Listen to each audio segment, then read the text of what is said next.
Social యాక్టివిటీకి సంబంధించి రోడ్లో infrastructure కు లేదు. అప్పులు చేస్తున్నారు అప్పుడు ఇప్పుడు కూడా. జగన్ సంక్షేమానికి ఖర్చు పెట్టాడు, మీకు అందుకని రోడ్లు వేయలేకపోయాడు, ఇన్ఫ్రాస్ట్రక్చర్ చేయలేదు.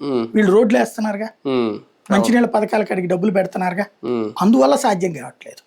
ఇంకోటి ఇవ్వడం బిగిన్ చేస్తే చాలా మందికి ఇవ్వాల్సి వస్తుంది అన్న లెక్క కూడా ఉంది వీళ్ళకి, ఆ భయం కూడా ఉంది. అలవాటు చెయ్యొద్దని వీళ్ళ వర్గం అంతా కూడా ఫీల్ అవుతుంది. కానీ మరి హామీ ఇచ్చారు, నిలబెట్టుకోవాలి కదా. ఇంతకుముందు రుణమాఫీ హామీ ఇచ్చి నిలబెట్టుకున్నారా? అది ఎలా కవర్ చేయాలి? ఇప్పటికే చేశారు కదా, P4 తో ఇచ్చేసాం. అలాగే నిరుద్యోగ భృతి అంటే నైపుణ్య శిక్షణ ఇస్తున్నాం కాబట్టి అయిపోయింది. రుణమాఫీ లాంటి కాన్సెప్ట్ తెలుగు రాష్ట్రాల్లో ఒక రకంగా, తెలంగాణలో అనకూడదేమో, మన రాష్ట్రంలో అయితే క్లోజ్ చేసేసారు. కానీ ఇప్పుడు విజయ్ మళ్ళీ దాన్ని ఎత్తుకున్నారు, చేస్తున్నారు. ఓకే, 50,000 చిన్న అమౌంటే అయినా అంటే దానివల్ల ఎంతవరకు విజయ్ గెలిచారని అనుకోవాలి?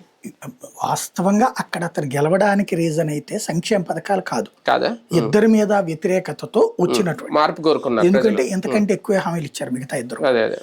కానీ దాంతో పాటు తన సంక్షేమ పథకాలలో కూడా మళ్ళీ యూటర్న్ తీసుకున్నాడు అతను. రైతు రుణమాఫీ చంద్రబాబు గారు ఎట్లా చెప్పారో అందరికీ అట్లాగే చెప్పాడు అతను కూడా. ఇక్కడ చంద్రబాబు గారు ఎట్లయితే దశల వారీ అన్నారు, ముందు 50,000 వాళ్ళకేమో ఇచ్చారు, అది కూడా చివరిలో వేశారు. అతను మొదటే పే చేస్తున్నాడు, ఒప్పుకోవాలి. చంద్రబాబు గారు చివరిలో 2 ఏళ్ల తర్వాత కమిటీ వేసి, ఆ కుటుంబరావు కమిటీ ద్వారా ఎవరితోనో ఒక కమిటీ వేసి, ఆ తర్వాత 6,500 7,000 రూపాయలు